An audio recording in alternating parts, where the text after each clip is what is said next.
நீ சந்திரகாந்த் பாண்டி டொமஸ்டிக் லெவலுக்கு okay. Francis லெவலுக்கு ஆ ஐபிஎல்லுக்கு மேனேஜருக்கு தான் தேவை. ம். கோச் தேவை கிடையாது. டொமஸ்டிக்கு தான் நம்மளுக்கு கோச்சஸ் தேவை. ஸ்ட்ராட்டஜிஸ்ட் தேவை ஐபிஎலுக்கு. அதுதான் தேவை. நீங்க அதுதான் இந்த கோச்சஸ்லாம் வச்சு நம்ம ஒண்ணும் நீங்க ஒண்ணும் பண்ண கோச்சஸ் முடியாது. வச்சுக்கலாம்.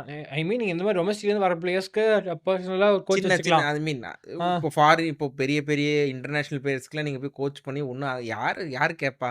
நீங்க அதுவும் ரஹானே ஓப்பனா சொல்றாங்க. அந்த எல்எஸ்ஜி மேட்ச்ல வந்து வின்னிங் பொசிஷன்ல இருந்தாங்க. ரகேட் செய்யறதுலே தப்பு. ரன் நல்லா அடிக்கணும். உங்களுக்கு 3 ஃபினிஷர்ஸ் இருக்காங்க. ரிங்கு சிங்க்கு இந்த மாதிரி மேட்சஸ் சான்சஸ் குடுத்துருக்கணும். அதுக்கு வெங்கடேஷ் ஐயர் குடுத்தாங்க ஓகே.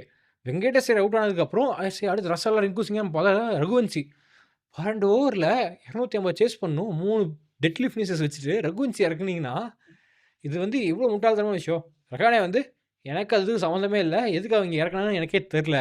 அப்பனா கேப்டனுக்கு என்ன பவர் இருக்கு பாரு அந்த டீம்ல. அது ஆக்சுவலா அது சும்மா டம்மி கேப்டன் தான் ரம்மி அவரு. கேப்டனு. ஆப்வியஸ்லி அது அடுத்த வருஷம் Chandrakant Pandit need to go. ஆ, Bravo need to go. Should go for someone like Sangakkara. இல்ல ஆயன் மகன் கூட திரும்ப ஃபாலோ பண்றாரு கேகேஆர் பேஜ. மேபி அவர் கூட வரலாம். அதனால